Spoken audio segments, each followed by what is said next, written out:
I didn't have many options when I took the job at Kronos Security. After months of job hunting and getting nothing but rejections, the night file assistant position seemed too good to pass up. The pay was okay, the benefits were better than I expected, and the ad said the job was simple, straightforward, and quiet. Those 3 words were the reason I was standing in the lobby of a gray building in Cleveland, holding a cheap backpack and trying to look less tired than I really was. The ground floor looked like any regular office. Glass-walled rooms, people walking around with coffee in hand, computers on, the smell of fresh paper, and air conditioning that was way too strong. If someone walked in without knowing what went on underground, they'd never guess the massive difference between the 2 spaces. The supervisor, a short, cheerful man named Mr. Collins, showed up next to the turnstile with the badge I'd be using for my shift. He seemed way too upbeat for someone who worked nights. "Ethan Miller?" he asked. "That's me." He handed me the badge, looked me over for a second, and gave a smile I couldn't quite read. It wasn't creepy, just odd, like someone trying to be friendly, but who had seen things that made him practice expressions in the mirror. "Great. Let's head downstairs so you can see your area." He led me to a metal door at the end of the hallway. It looked like the entrance to a regular storage room, but when he turned the key and opened it, a blast of cold air rose up like something down there was breathing. The staircase was metal, with a cold handrail and steps that echoed in an unpleasant way. The lights were dimmer, and with each flight down, the sense of a normal corporate space faded more and more. "The archive is 3 levels down," Collins said as he walked. "So don't be surprised if your cell signal disappears. The walls down here are thick." On the second basement level, the smell changed. It went from air-conditioned to a mix of old dust, metal, and something that reminded me of a windowless basement. By the 3rd level, the echo of our footsteps got louder, like we were inside a giant box. When we finally reached sublevel 3B, I understood why they called it the archive. It was a maze of narrow hallways, packed with metal shelves that stretched from floor to ceiling. Numbered boxes filled every possible space. Some were recent, others looked like they'd been forgotten for decades. The fluorescent lights gave off a steady buzzing sound, pulsing now and then like they were about to burn out. On one wall, near a makeshift desk, there were 4 old monitors, the bulky CRT kind, showing footage from the internal cameras. All of them were low quality, black and white, with a faint static line drifting across the screen. The floor was so cold that even the sound of my footsteps felt frozen. Collins watched me look around like he was trying to read a rookie's reaction. "Most people find the place a little unsettling at first," he said, still smiling. "But you get used to it." I didn't reply. I wasn't sure I wanted to get used to it. He picked up a laminated sheet clipped to the desk. Before handing it to me, he brushed off some dust with his hand. My name was written at the top. "Before I explain anything else, I need you to read this rule. It's the first and most important one." He held the sheet up to me but didn't let go right away. "It's not negotiable, Ethan." I took the paper and read, "If you hear footsteps behind you, don't turn around. Walk toward any active camera." I looked at him, waiting for a laugh, a joke, anything that would show this was just some welcome prank. He didn't laugh. "Do people mess with the new guys?" I asked, trying to keep it light. "Not down here," Collins replied, his expression unchanged. "Take that rule seriously and you'll be fine." He finally let go of the paper. I felt like I should ask something, but my throat tightened. The way he said it killed any urge to make a joke. Collins walked me over to the inventory desk and explained how to log boxes, update the internal system, and identify the sectors. It was simple. Boring, but simple. The only thing that bothered me was the silence. It wasn't the normal kind you get in an empty office. It was heavier. Like the air was always holding the sound back, muffling everything around me. At one point, while he was talking about the cameras, I heard a soft noise coming from the hallway next to us. It sounded like a short step, like someone walking way too carefully. I looked over, but there was nothing there. Collins didn't react, like he hadn't heard a thing. "Everything okay?" he asked. "I think so. I just thought I heard sounds happen," he cut in, still with that same strange smile. "The archive's old. Some parts were renovated, others weren't. Metal creaks, airflows, things like that." I tried to believe him. Collins showed me where they kept the keys, the maintenance room, the first aid kit, and the time clock.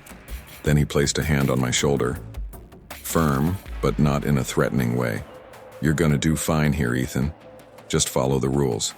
I nodded. "We officially start tomorrow night," he said, already heading up the stairs. "Get some rest." I stood there for a few more seconds, watching the monitors, the narrow hallway, and the flickering light on the ceiling. The sound of a distant step echoed again, but I told myself it was just metal. And I went up. I came back for the next shift, trying to convince myself that everything I felt on the first day was just nerves. The idea of working 3 floors underground still made me tense, but the pay was good enough not to quit right away. Mr. Collins was waiting for me near the metal door at the end of the hallway. He was holding a blue folder with my name on it. When I got closer, he pulled out a laminated sheet and handed it to me carefully, like it was something fragile. "These are the conduct guidelines for Sub-Level 3B, he said. "Read them before your shift starts." The title looked normal, but as soon as my eyes moved down the list, my stomach tightened. "Do not open boxes sealed with black tape. Do not enter Corridor 9. If camera 12 shows you sitting down, go straight to the ground floor. Ignore any voice calling Ethan. Never investigate a flashing red light." I looked at Collins again, sure he was finally going to smile and say it was a joke. He didn't. He just folded his hands behind his back and waited for my reaction like he was testing something. "Is this for real?" I asked. "Very real," he answered, without hesitation. I tried to laugh, but it came out too weak. The problem was, he spoke with a calmness that didn't feel natural. It was like he'd said those lines so many times, even fear had become routine. I went down the stairs alone this time. The metal steps creaked in a way I hadn't noticed before. Maybe it was the lack of conversation. Maybe it was the feeling that I was walking into a place no one should go willingly. On Sub-Level 3B, the air felt even colder than the day before. The lights had the same faint flicker, and the constant buzzing seemed louder, like it had gotten closer. I sat at the inventory desk, put the rules sheet next to me, and opened the system on the old computer. The CRT monitor shook slightly, like it was breathing. I started logging some regular boxes, trying not to think about Corridor 9. It was just a hallway, that's it. But the rule banning it so directly made everything worse. After about 10 minutes, I felt something strange behind me. It wasn't a sound. It was a change in the air, like when someone steps into a quiet room. I slowly lifted my head. Nothing happened. I kept working. That's when I noticed the cold spot. In Corridor 7, the temperature dropped so suddenly that my arm got goosebumps right away. It felt like someone had opened a giant freezer right next to me. I thought it was the AC, but there were no vents there. The cold was coming from inside the hallway itself, like an invisible leak. I grabbed the rule sheet. None of the rules mentioned Corridor 7, so I tried to go on with my work, even with the feeling that something was breathing behind that frozen wall. The lights flickered all at once, blinking 3 times in equal intervals. Exact. Almost calculated. I only noticed because I was looking at them, trying to see if one was about to burn out. Then the noise came. It started faintly from the speaker of one of the cameras. Just normal static. But there was something inside that static. A light cadence. A rhythm. A faint breath. It wasn't wind. It was breathing. I pushed the chair back without meaning to, hitting my leg on the desk. The monitor on the left showed an empty hallway, but the noise came from there. I tried adjusting the volume. The static disappeared instantly, like it hid the moment it realized I noticed. I took a deep breath, told myself it was just old equipment. The problem was that right after that I saw it. In the hallway next to me, where the shelves are taller, a long shadow moved between the boxes. It wasn't from a normal person. The shadow stretched from the floor to the ceiling with no clear shape, and it was way too fast to be a lighting issue. When I tried to focus on it, it was already gone. My heart sped up. I didn't want to call Collins. I didn't want to look like the scared rookie who couldn't handle 2 hours alone. So I went back to the desk and tried to work, trying to ignore the heaviness that seemed to build in the air around me. The anomalies kept coming. First, it was the cold in Corridor 7, then the lights blinking in perfect intervals, then the breathing noise in the recording, now shadows crossing the ends of the hallways, always too fast to see their shape. I picked up the rules sheet again and reread the part about the voice calling my name. It was ridiculous. It made no sense. I was underground, alone, in a metal-filled archive. Who would call me? But the rule was there, and it was written for me. I closed my eyes for a few seconds, tried to take a deep breath, but the air felt heavy, like it had more mass, more density. I opened my eyes and stared at the cameras without knowing exactly what I was supposed to look for. I tried convincing myself everything had a logical explanation. Electrical issue, draft of air, light reflection, recording interference. That's what I kept telling myself, repeating each excuse like they were safety mantras. But something deep in that room seemed to vibrate. Not a sound, a presence like a line of tension pulled tight to its limit. During that shift, I realized something important. The rules weren't bizarre. They were necessary. The third shift started like the others. Silence, cold, and the feeling that the basement was bigger on the inside than it should be. I tried to keep my focus on the work, counting boxes, writing down numbers, following the routine Mr. Collins had explained. But every night the archive felt more alive, like the walls were paying attention. The breathing noise I'd heard on the camera the night before didn't come back, but something worse did. Now it felt like someone was always standing at the end of the hallways, just out of sight. I couldn't see anything directly, but the sense of a presence was so strong, it sometimes felt like it pushed the air around me. I decided to try speeding up the inventory. That way I'd finish earlier and spend less time alone down there. I grabbed a clipboard and went to the farthest sector, where the shelves were taller and the ceiling was lower. The light flickered more there than in the other hallways, almost like it was trying to say something. I bent down to read the code on a box on the floor when, out of the corner of my eye, I saw something that froze my entire body. A figure was standing between the shelves. Extremely tall. Still, it wasn't a shadow and it wasn't a lighting issue. It was a shape. A long, dark outline standing in complete silence. My first instinct was to turn my head to see it better, but the rule came back to me as fast as the panic. If you hear footsteps behind you, don't turn around. Go to a camera. I wasn't hearing footsteps, but I felt that looking directly at it would break something deeper than a rule. So I focused on the floor, on the code, on the box, on anything that wasn't that thing standing near me. My whole body tightened, like the smallest movement could draw attention. I needed to get out of there, without looking, without running. I felt the air shift. The figure didn't move, but its presence turned toward me, like it had noticed me. There was no sound, no breathing, just the silent pressure of something that shouldn't exist there. I forced myself to stand up slowly, keeping my eyes on the clipboard like I was focused on the inventory. My hands were shaking. I walked backward, without turning my face, keeping the same steady pace until I reached the corridor opening. As soon as the path to the Sector 3 camera came into view, I walked with firm, controlled steps. The monitors were only a few feet away. If I reached them, I'd be safe.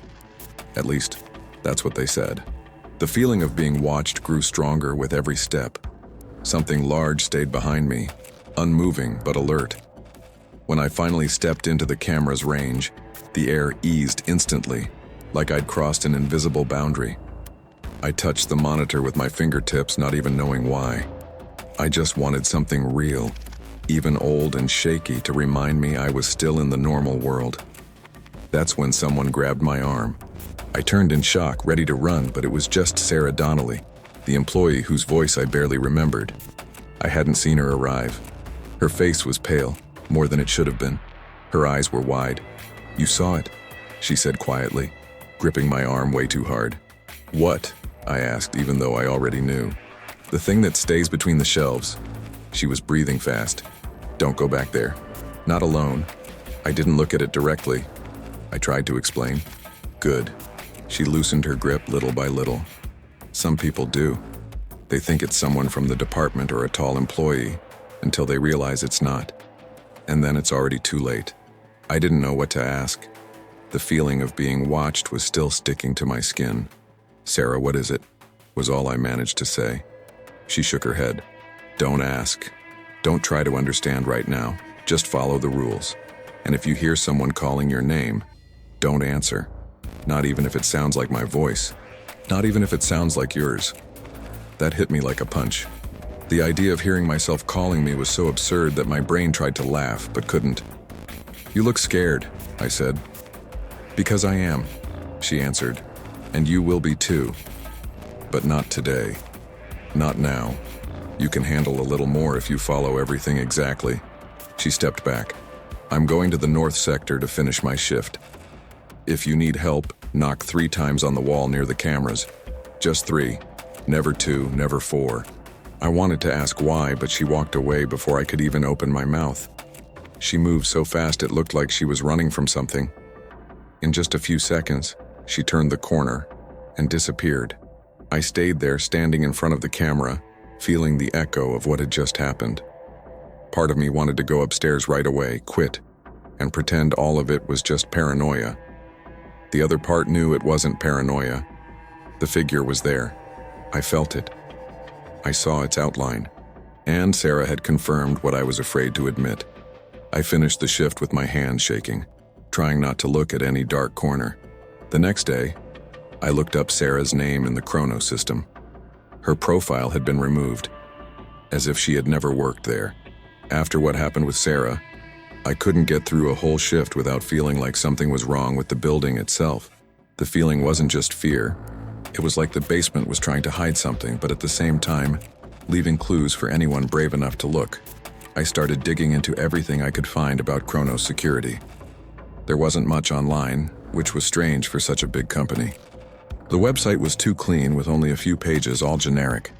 It looked like it was made to push away any real curiosity. But while digging through public construction records from Cleveland, I found something that made my blood run cold. The current building hadn't been built from scratch. It was put up on top of an older structure, a federal bunker from the 70s that had never been open to the public. The description said, "Deep Sensory Observation Facility, Department of Defense." Nothing else. I searched more. The bunker had been officially shut down for low usage in 1979, but old news reports said something different. Stories about employees disappearing without explanation months before the shutdown. Nothing confirmed, always treated like rumors or worker gossip. I went back to my shift that night with all of that stuck in my head.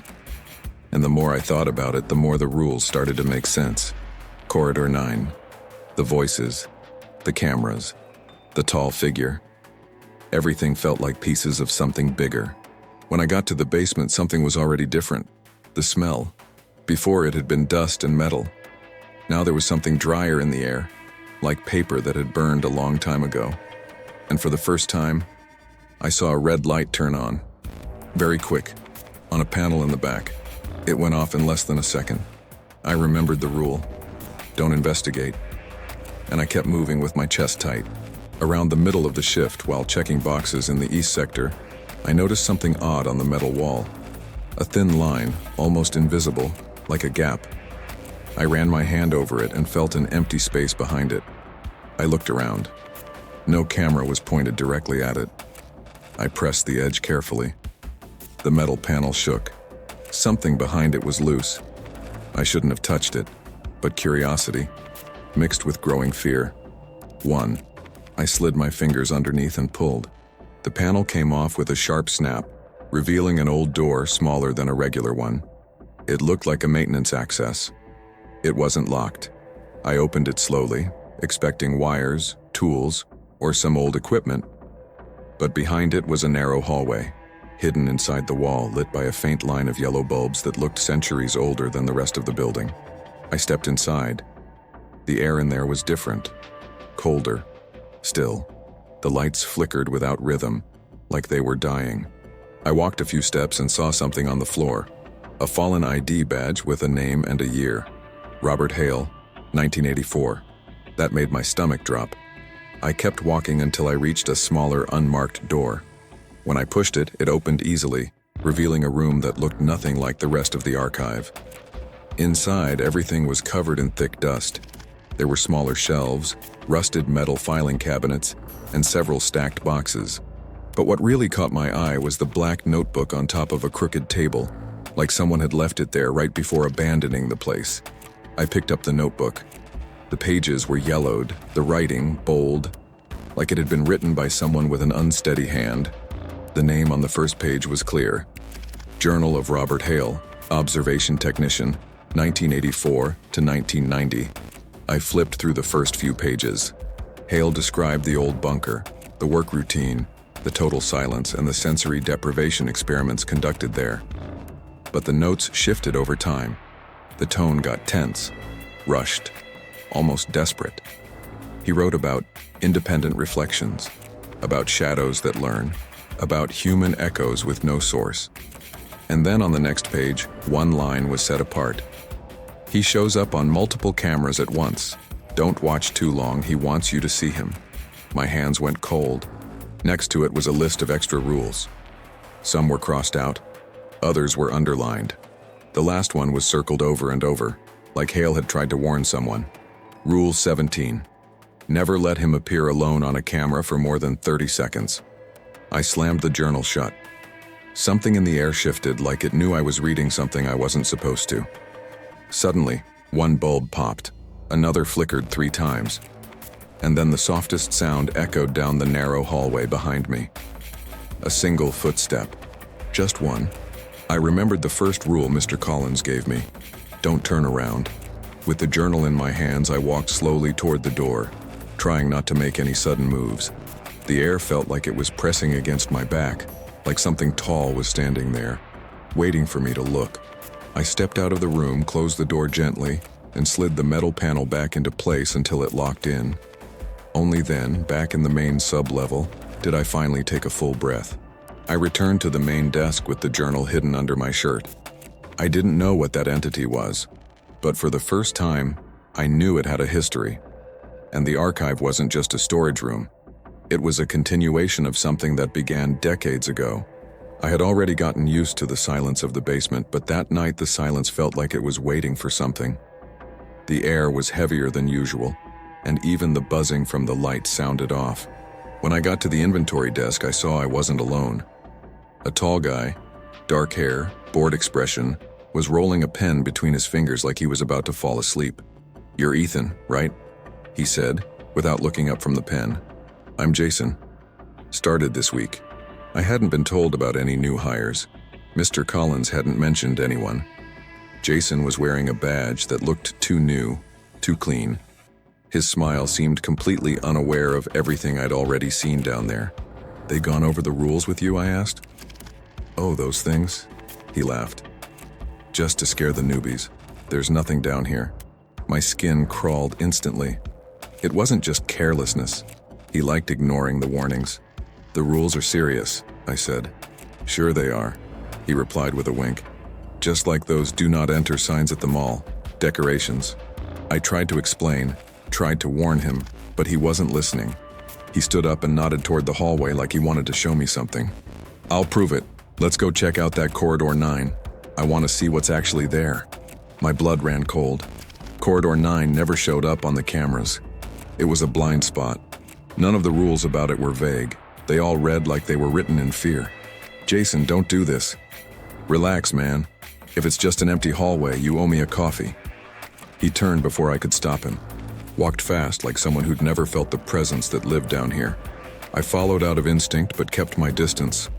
My feet felt heavy, like the basement itself was trying to hold me back. When we got to the entrance of Corridor 9, I felt the same cold I'd felt in Corridor 7, but way stronger. The lights in that area flickered like they were fighting to stay on. The air was vibrating, like something was breathing inside. Jason stepped forward. "See?" Nothing. The light went out. Everything went black except for the faint glow from the nearest camera, behind me. I knew the monitors at the main desk were picking all this up in real time. Then came the sound. A low noise, almost human, like someone dragging their foot slowly, feeling the ground. Jason froze. So did I. The light came back for just 1 second. Just enough to see Jason standing in the middle of the hallway and something behind him. It wasn't a person. It wasn't a shadow. It was like the darkness itself had taken shape, stretching upward, crooked, far too tall to be anything human. The outline was blurry, like it was made of layered images trying to settle into place. The light went out again. Jason screamed. A short, cut-off scream like something had grabbed his voice halfway out. I stepped back twice and nearly tripped. I wanted to run, but my legs were frozen. The lights came back on, all at once this time. The hallway was empty. Jason wasn't there. Neither was the thing. Only the cold remained, wrapping around every part of the basement. I breathed fast, my hands shaking uncontrollably. My heart was pounding so hard it echoed off the walls. I felt like throwing up. I ran to the cameras. The screen showing Corridor 9 was full of static, black lines cutting through the image. In the middle of the interference, for just a split second, I saw something impossible. Jason standing still, head tilted to the side, like he was trying to hear something. But his shoulders, his neck, his posture, it was all wrong. His body looked bent, distorted, like he was being folded into himself. The image flickered and he disappeared from the screen. Then, a red light blinked on the panel behind me. Just once. The rule said not to investigate, and I obeyed. Minutes later, Mr. Collins showed up on the stairs. He came down fast, like he'd sensed what had happened from far away. His eyes scanned the hallways, then landed on me. The strange smile was gone. "Ethan, what happened?" I tried to explain, but the words came out broken. He placed a hand on my shoulder and led me back to the desk. All I could show him were the distorted camera images. Collins closed his eyes for a moment, took a slow breath, and turned off the monitor. Jason quit the job. "That's what we're going to record?" "He didn't quit," I said. "He disappeared." "Ethan," Collins said, firm but calm. "Some employees don't follow the guidelines. The archive responds, and when it does, there's nothing anyone can do." He stepped away, walked to the stairs, and paused on the first step. "Do your job, follow the rules, and go home when you're done. That's all you need to do." The cold at the back of the archive felt stronger, like it was listening to every word he said. For the first time, I understood that no one was joking about those rules. And the archive doesn't forgive those who break them. After the night Jason disappeared, I couldn't sleep properly. Every time I closed my eyes, I saw that tall silhouette behind him, lit by the weak flicker of the hallway lights.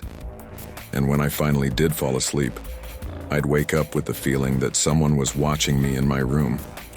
Just standing there, silent. I needed answers, and they weren't at Kronos.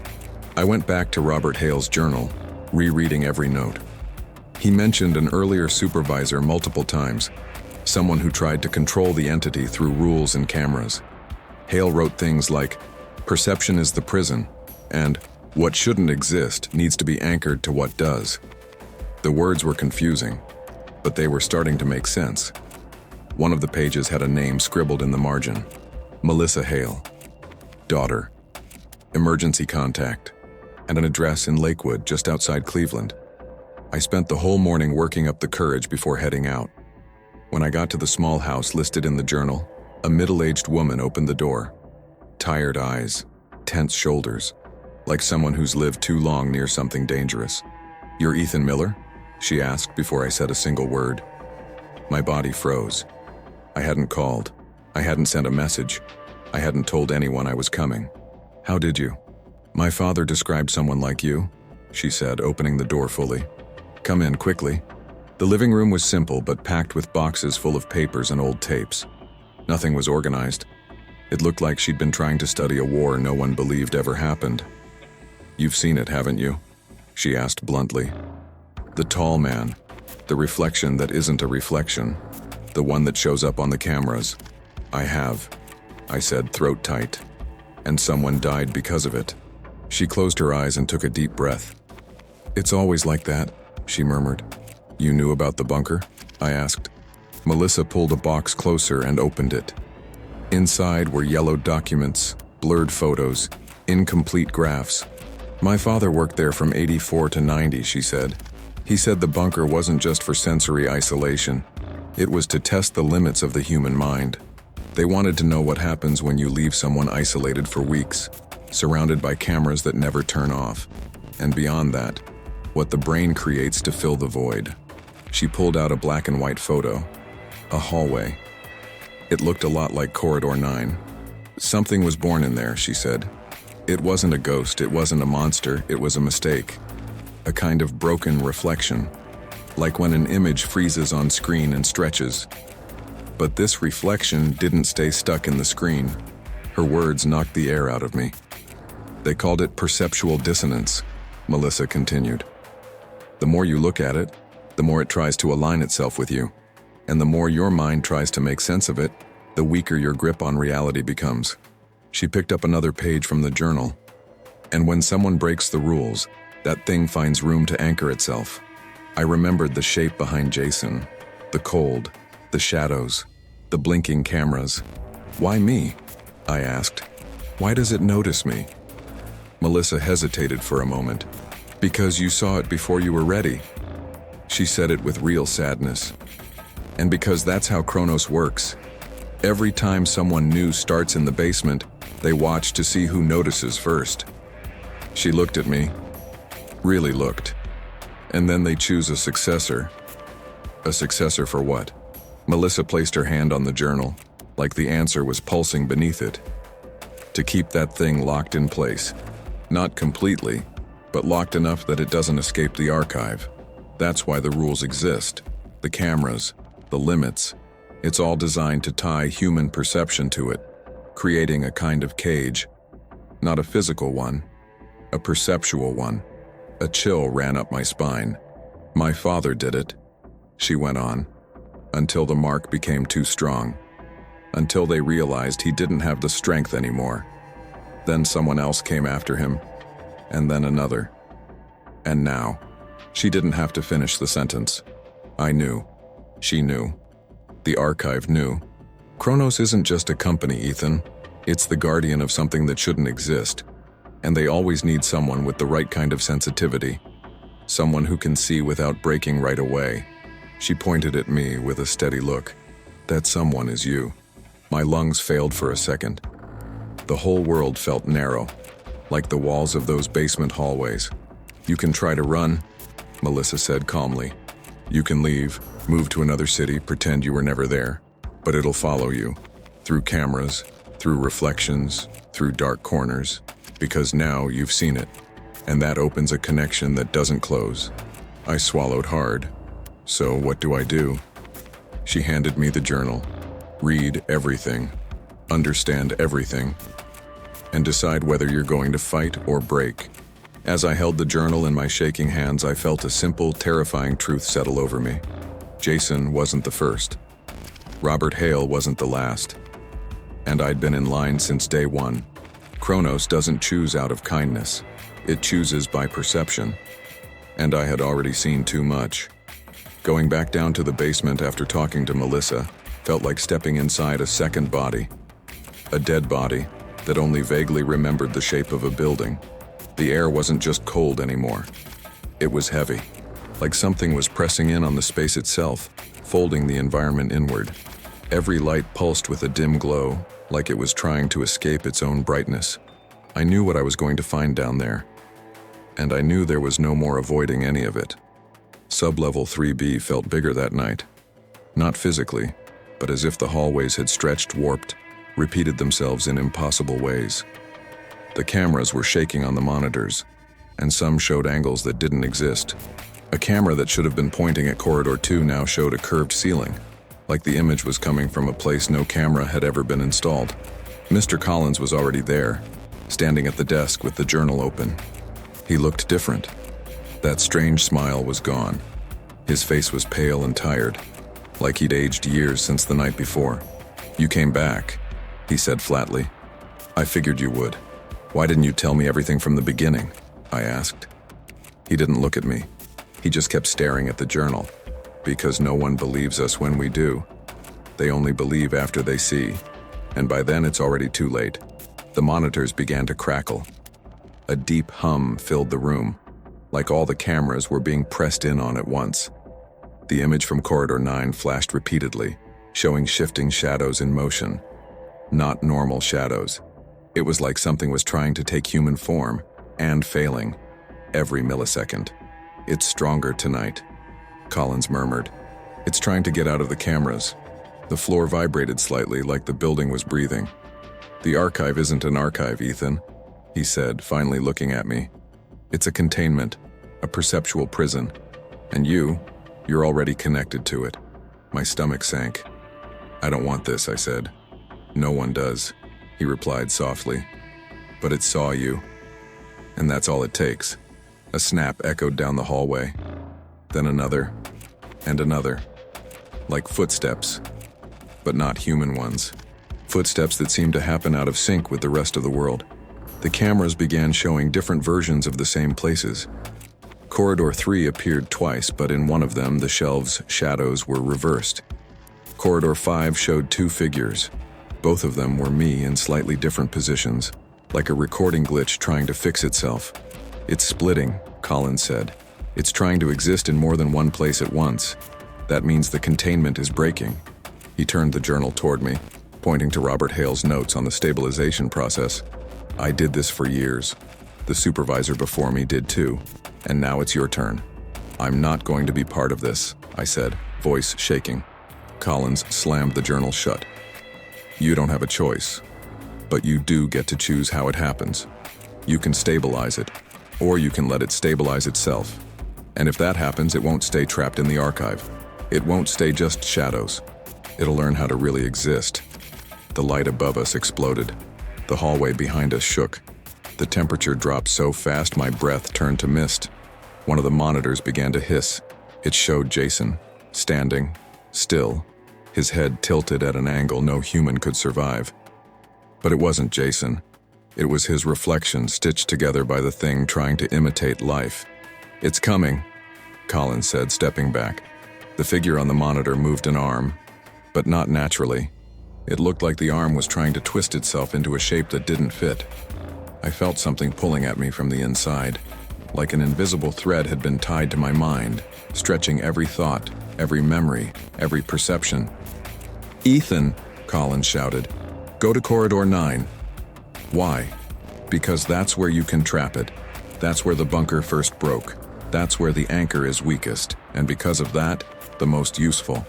I knew this could kill me, but I also knew that running would doom anyone who ever stepped into that building after me. I grabbed the journal, and I ran for Corridor 9. As I moved forward, the walls started to bend, like multiple versions of the hallway were overlapping. My shadows multiplied behind me. Some were delayed, others ahead of me. The hallway started to darken, but it wasn't from lack of light. It was from presence. It was coming. The cameras along the corridor began activating one by one, each showing different parts of the entity's body, like the system was trying to build its full form using scattered pieces of reality. An arm here, a torso there, a blurred face surrounded by static. I remembered Rule 17. Never let it appear alone on a camera for more than 30 seconds. I ran from camera to camera, making sure my body stayed in the same frame as the creature's, splitting its perception, breaking its focus. The hallway shook. It was getting closer. Each step bent the air around it. I raised the journal, spoke the words from Hale's notes, and stood right in the center, the place where the wall's metal was thinnest. The light exploded. A scream echoed inside my head, not in my ears, and the entire basement seemed to inhale all at once. Then silence. A silence so heavy it felt like it had weight. I didn't know if I'd won, but for a few seconds, I felt like the thing had been pushed back, maybe sealed, maybe just asleep, but far enough that the building stopped shaking. It had been 3 days without sleep. 3 days where every shadow in my home felt too long. 3 days where turning off the TV made me nervous, because the black screen reflected things that weren't behind me. But on the 4th day, my phone rang. It was Mr. Collins. His voice was low, weaker than before. "The shift needs you tonight," was all he said. I knew it wasn't an invitation. It was an order, and a warning too. I had won the battle in Corridor 9, but not the war. When I arrived at the Kronos security building late in the afternoon, the lobby felt emptier than usual. 2 security guards I'd never seen before stood at reception, completely still, staring at nothing. The stairwell to the basement was already open, like someone had left in a hurry. I walked down slowly. Every step echoed against the metal like a warning. When I reached sub-level 3B, I saw Mr. Collins sitting at the desk, staring at the dark monitors. He looked drained. No forced smile, no calm tone. His skin was paler, thinner, almost translucent under the cold lights. "What happened?" I asked. He took a deep breath.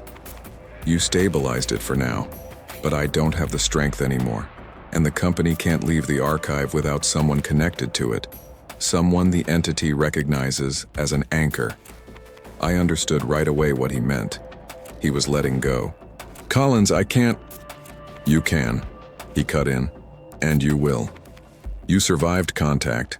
You went into Corridor 9 and came back with your mind intact. That makes you the only person who can keep this contained." He stood up slowly, opened the desk drawer, and pulled out a blue folder. The same kind that once had my name stamped on it. "It's all here," he said. "The rules, the schedules, the limits, and what to do when the cameras start showing different versions of the same place." I stared at the folder for a long time. It felt too heavy to be just paper. Collins placed a hand on my shoulder. The touch was trembling, weak. "You weren't chosen because you're strong," he whispered. "You were chosen because you perceive. That's what it looks for. And that's what keeps the prison working. Your perception is what anchors it to the basement." I didn't want to hear it, but it all made sense.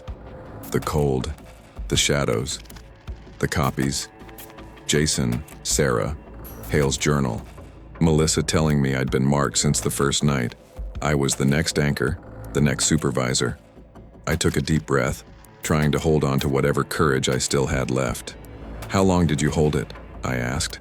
Collins smiled for the first time in days, different from the strange smile he used to wear. This one was tired, honest. 32 years. The number hit me hard. He walked toward the stairs. The lights flickered slightly as he climbed, like the building itself noticed he was leaving. When he disappeared above, I was alone again with the silence that always felt like it was watching. And then I noticed. The monitors were off. Off since before I got there. I tried turning on the first one. It flickered. The second lit up right after. One by one, they came back to life, each with the familiar grainy gray feed of the corridors. Corridor 3B looked stable. Corridor 7 showed only boxes. Corridor 5 had a normal shadow. Nothing out of place. For a few seconds, I thought maybe everything was fine. Until Corridor 2 came online. I was on the screen, walking, with my back turned to the camera, but I was standing right there, in front of the monitors, not moving an inch. The reflection wasn't a glitch. It wasn't a delay. It was another version of me, walking between the shelves with his head low, like he was searching for something. I swallowed hard and stepped to the side, trying to move into the frame. The other me kept walking. Then he stopped, right in the center of the hallway. Slowly, like he was just realizing he was being watched, he turned his face toward the camera. The face that turned wasn't exactly mine. It looked misaligned, like it had been rebuilt in a hurry. The image glitched. Another line of static rolled through the screen, and then that familiar feeling returned. The air thickening, heavy like the basement was holding its breath. And at that exact moment, the metal door behind me opened. Light footsteps came in. An unsure voice called out, "Hi, is this where the shift starts? I'm Megan Brooks. They told me to look for the Unit 3B supervisor." I turned around slowly. She was young, nervous, and she was holding a clean sheet of paper, new, crisp, no folds. The basement guidelines. The same sheet Collins had once handed me. I pulled out another copy from the folder. My hand was trembling. "Megan, before anything else, you need to read this carefully. This isn't a joke." I handed her the paper. There was a new rule at the bottom. A rule I had written myself before starting the shift. "If you see me on the cameras but I'm not standing beside you, go upstairs. Right away." Megan read it in silence, not fully understanding. Meanwhile, the monitor for Corridor 2 flickered again. My other self tilted its head once more, slowly watching the camera lens, like it was marking my place. And I felt the connection grow stronger, like a rope pulling tighter. I was the new supervisor, the new anchor, the new perceptual cage, and that thing knew it.